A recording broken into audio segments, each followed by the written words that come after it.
morning students, welcome to Maqam online classes. Yesterday we have completed data structure classification all types, and today we are going to start algorithm.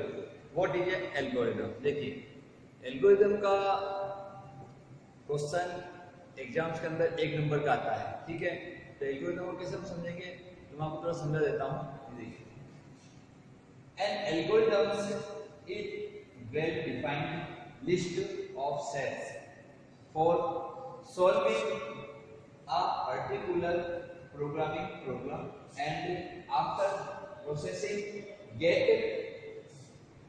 Desired output. देखिए algorithm क्या करता है, जब भी programme के अंदर किसी प्रकार की कोई प्रॉब्लम आती है तो हम उसे सोल्व करने के लिए एल्गोरिथम का यूज लेते हैं। एल्गोरिथम उस प्रोग्राम की प्रॉब्लम को स्टेप बाय स्टेप सोल्व करता है और हमें एक डिजायर्ड आउटपुट देता है। देखिए, whenever we are facing any problem in a program, then we have to use algorithm to solve that problem, okay, and algorithm working like a step to step, okay। आप देखिए बच्चों, algorithm का जब भी use होगा तो बस इतना ध्यान रखिए कि किसी भी प्रोग्राम की समस्या को एल्गोरिथम स्टेप बाय स्टेप हमें सोल्व करता है, ठीक है। अब देखिए नेक्स्ट पॉइंट देखिए, algorithm important category on data structure. अब देखो एल्गोरिथम का यूज हर प्रोग्रामिंग लैंग्वेज में अलग अलग होता है, C++, जावा, .NET, हर जगह अलग अलग यूज है इसका। मगर हम अभी चैप्टर नंबर 1 में पढ़ रहे हैं इसको, और किस पे यूज कर रहे हैं, डेटा स्ट्रक्चर पे। तो डेटा स्ट्रक्चर के अंदर एल्गोरिथम की जगह यूज में आएगी, कैसे वर्क करेगी वो हम पढ़ते हैं। तो हमने इसको डेटा स्ट्रक्चर के अंदर हमने एल्गोरिथम को कुछ कैटेगरी में बांटा है, मतलब कुछ पार्ट में बांटा है। हम कह सकते हैं इसकी कुछ टाइप्स है। डाटा स्ट्रक्चर पे जब वर्किंग करते हैं तब हम एल्गोरिथम का कैसे उपयोग करेंगे वो हम समझते हैं। देखिए एल्गोरिथम का यूज डाटा स्ट्रक्चर में 5 टाइप्स होता है।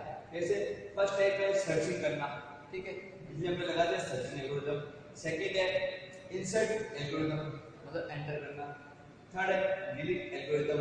फोर्थ है सॉर्टिंग एल्गोरिथम और फिफ्थ है अपडेट एल्गोरिथम। देखिए ये जो नाम हमने लिखे हैं ये इसके अकॉर्डिंगली ये एल्गोरिथम कार्य वर्क करेगी। कैसे वर्क करेगी, देखिए सिंपल सी लैंग्वेज लिखी मैंने, सब में वही लैंग्वेज लिखी है, सिर्फ जो मेन पॉइंट है वही नाम चेंज है और कुछ भी चेंज है। देखिए सर्चिंग एल्गोरिथम क्या कर रही है, सर्चिंग एल्गोरिथम कर रही है, it is used to search an item या डाटा कह सकते हैं या एलिमेंट्स कह सकते हैं ऑन डाटा स्ट्रक्चर। बस इसका इतना ही कैटेगरी में इसका क्या कर रहे हैं, यूज कर रहे हैं। क्या करती है, सिर्फ सर्च करती है किसी भी एलिमेंट्स को या किसी भी डेटा को, किस पे करती है, ऑन डेटा स्ट्रक्चर पर ही सर्च करती है, ठीक है। जो इसका नाम था वही क्या कर रहे हैं, इसका वर्क कर रहे हैं, ठीक है। सेकंड क्या होता है, इंसर्ट करना। इंसर्ट का मतलब एंटर करना, ठीक है। देखिए क्या कैसे यूज होती है, it is used to enter any data in data structure. Data structure में किसी भी डाटा को जब हम इनपुट कराते हैं तो हम इंसर्ट एल्गोरिथम का यूज लेते हैं, ठीक है। थर्ड नंबर है डिलीट एल्गोरिथम।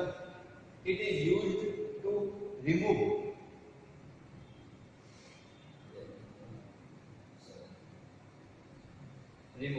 यूज करते हैं remove any data from data structure.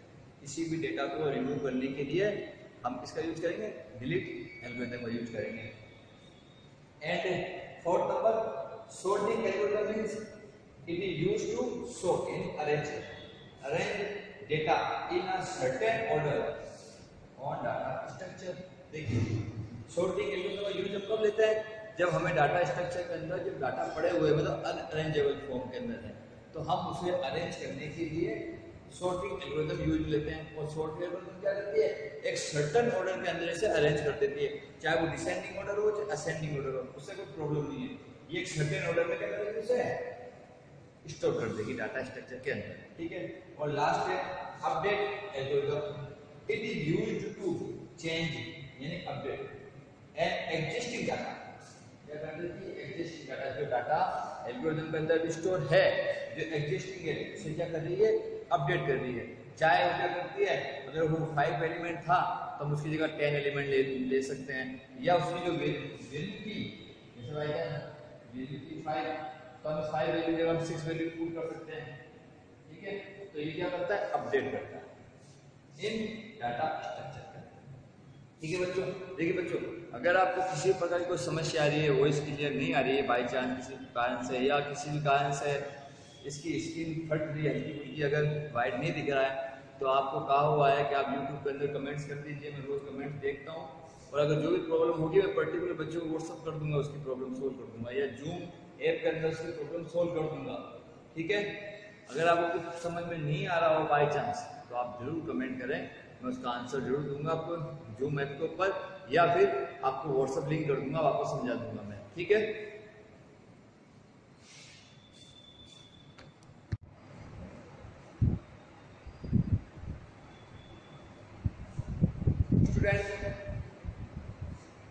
our next topic is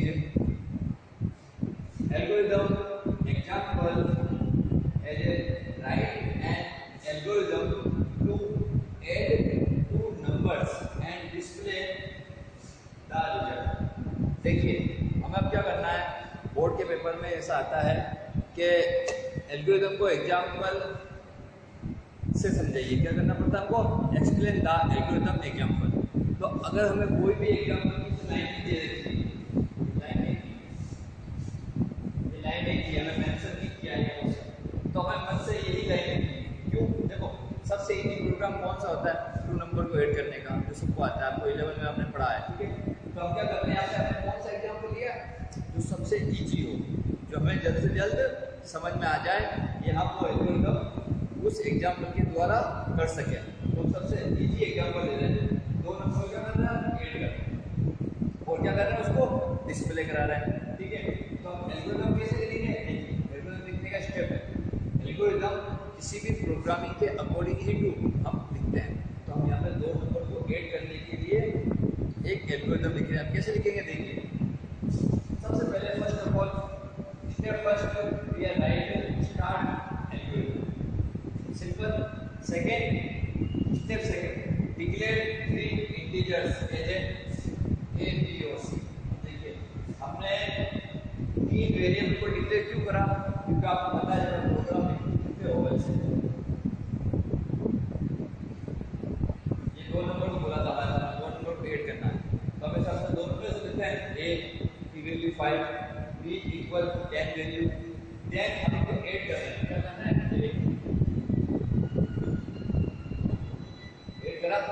तो हमें लाइन की मेंशन करते हैं ऐड करने के लिए।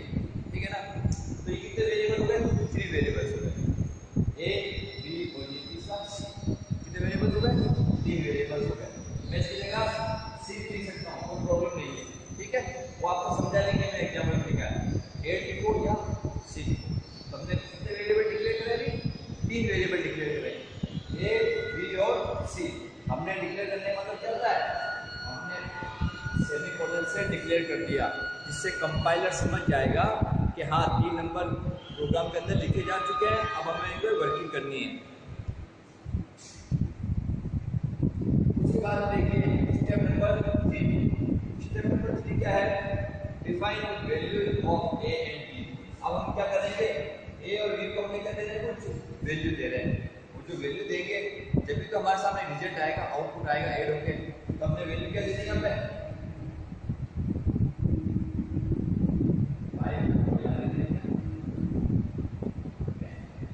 वैल्यू दे दी, हमारा आउटपुट क्या आया, 15। ये भी क्या है, हमारा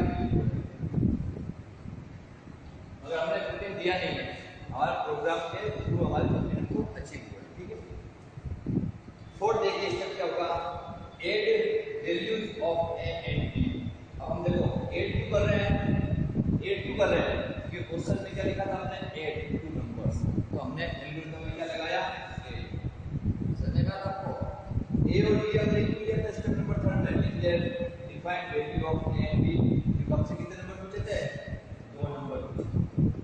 ठीक है, और ये 2 नंबर हमने खुद ने क्वेश्चन नहीं लिखा है मन से, बताने के लिए, एग्जाम्पल देने के लिए एल्गोरिथम को हम कैसे यूज में लेते हैं।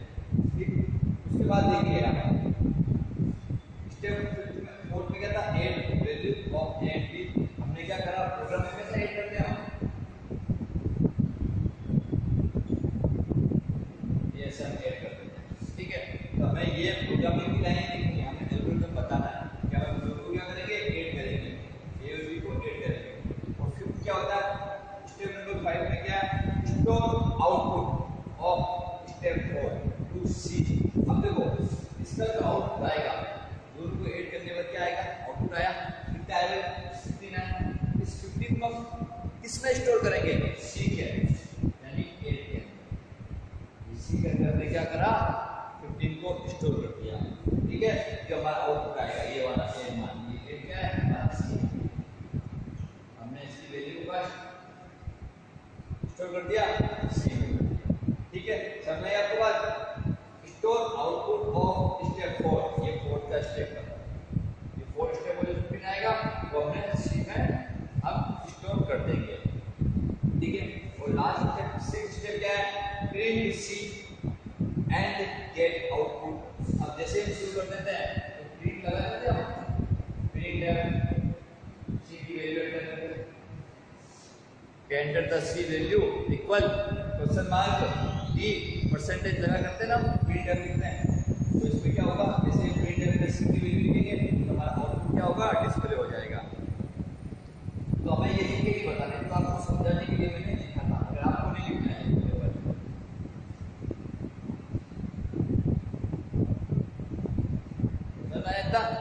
जैसे ही आउटपुट हम अचीव कर लेते हैं तो हम क्या कर देते हैं, स्टेप नंबर 7 स्टॉप एल्गोरिथम। हम एल्गोरिथम क्या कर देते हैं, बंद कर देते हैं, क्या कर देते हैं, स्टॉप कर देते हैं। अब देखिए इंपॉर्टेंट टॉपिक है एल्गोरिथम कॉम्प्लेक्सिटी। कॉम्प्लेक्सिटी हर बार पूछते हैं कि एल्गोरिथम की कॉम्प्लेक्सिटी क्या है, आप बताइए। तो हम बताते हैं एल्गोरिथम की कॉम्प्लेक्सिटी। देखिए एल्गोरिथम की कॉम्प्लेक्सिटी को समझने के लिए हमें कुछ समझना है। देखिए एल्गोरिथम कॉम्प्लेक्सिटी लिखा है, it is concerned about how fast और लो पर्टिकुलर एल्गोरिथम परफॉर्म्स। मतलब बताता है कि एल्गोरिथम की कॉम्प्लेक्सिटी किस पे डिपेंड करती है, किससे संबंध रखती है, कि एल्गोरिथम फास्ट है या लो। ठीक है, अब देखिए एल्गोरिथम की डिपेंडेंसी यानी कॉम्प्लेक्सिटी हमेशा लो और फास्ट पे होती है। क्यों होती है, अगर कोई भी प्रोग्राम हमने बनाने से पहले ही वो एग्जीक्यूट हो रहा है ऑटोमेटिक, तो क्या होगा, बहुत फास्ट है।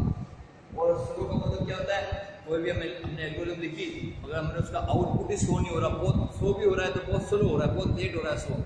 तो हमेशा एल्गोरिथम की कॉम्प्लेक्सिटी किस पे कंसर्न करती है, किस पे डिपेंड करती है, फास्ट और लो के ऊपर या स्लो, फास्ट और स्लो के ऊपर पर्टिकुलर एल्गोरिथम परफॉर्म। ठीक है, तो आप कह सकते हैं कि एल्गोरिथम की कॉम्प्लेक्सिटी मतलब उसकी प्रॉब्लम हमेशा एल्गोरिथम के फास्ट और स्लो के ऊपर ही डिपेंड करती है कि वो प्रोग्रामिंग के अंदर या फास्ट है या स्लो है। और जब ज़्यादा फास्ट होती है तब भी एल्गोरिथम प्रॉब्लम क्रिएट कर देती है, और जब एल्गोरिथम स्लो होती है तब भी एल्गोरिथम क्या कर देती है, प्रॉब्लम क्रिएट करती है। और इन्हीं प्रॉब्लम्स को हम क्या बोलते हैं, कॉम्प्लेक्सिटी। ठीक है, एल्गोरिथम की कॉम्प्लेक्सिटी। अब देखिए ये एल्गोरिथम की कॉम्प्लेक्सिटी किससे हम शो करते हैं कि भाई एल्गोरिथम की प्रॉब्लम कैसे क्रिएट हुई, तो हम इसको बताने के लिए हमेशा दो चीज यूज करते हैं, एक तो टाइम कॉम्प्लेक्सिटी और सेकंड है स्पेस कॉम्प्लेक्सिटी। देखिए time complexity and space complexity are used to measure of the efficiency of an algorithm. मतलब एल्गोरिथम की एफिशिएंसी क्या थी, वो किस टाइप से वर्क कर रहा था, उसकी एफिशिएंसी को बताने के लिए हमेशा हम टाइम कॉम्प्लेक्सिटी और स्पेस कॉम्प्लेक्सिटी यूज में लेते हैं।